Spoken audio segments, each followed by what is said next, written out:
Hello and greetings, God's people. Do you still wonder whether Jesus walked the earth and was crucified, or was it just a conspiracy? According to Time Out, author of The Magnificence of the Three, the evidence was hidden in scientific parables, and God did it this way. All the secrets of heaven and earth are hidden in the atom, and the atom was God's firstborn. God designed the atom in his image and likeness. He then used the atom's design to create the first man with. If you're aware of the atom, remember it was designed with particles that were opposite of each other. One was the negative electron, and the other the positive proton, while the third, the neutral proton, according to the author, is God's particle. Ever wonder why the God of the Old Testament was violent and unforgiving while the Son was merciful and forgiving?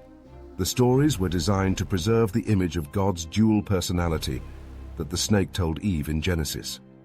That our God was one with opposite characteristics, a God who knew good and evil.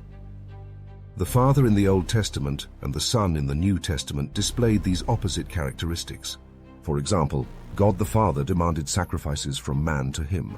His opposite self in the New Testament did the opposite and sacrificed himself for man instead. Again, God designed the atom in his image and likeness, and God used this opposite characteristic of himself to preserve the evidence of the design. The second piece of evidence was contributed by neurologists and the triune brain theory. According to the theory, the human brain was developed in three separate stages: the reptilian, the limbic or emotion unit, and the third one was the neocortex or the smart brain. According to the author, God's characteristics in both the Old and New Testaments depicted the same characteristics of brain development as proposed by the triune brain theory. Biblical stories were about the design of the human brain, its evolution and development. God's behavior from Genesis to the New Testament depicts expectations of the brain's development at different stages.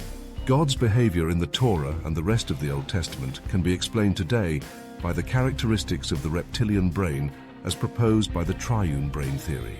God the Father was violent and unforgiving. Under the triune brain theory, God's behavior provided examples of the characteristics of the first two of our brain units. But when God returned as the Son, he was the total opposite of his former self. He was loving, merciful, and forgiving. However, the change in behavior was a depiction of expectations of our third brain unit, the neocortex or the smart brain. Jesus' characteristics were meant to show us examples of the expectations of the future of the third brain, if developed properly. Here is one of those weird coincidences between science and the Bible. Ever wonder why men from the East who gave 3 gifts to Jesus when he was born were called wise men?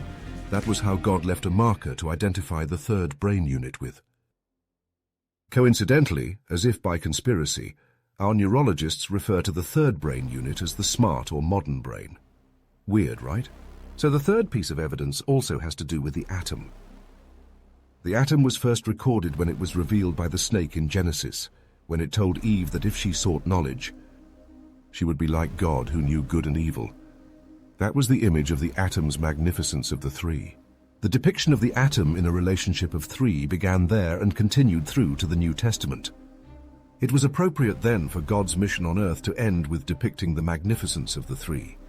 Remember the crucifixion where Jesus was hanged in the middle of 2 criminals? This positioning was a depiction of his place and particle in the atom, the neutral neutron.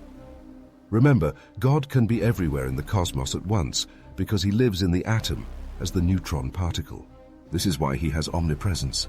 He was crucified and coincidentally placed between 2 criminals. One expressed remorse and was therefore presented to represent the positive proton.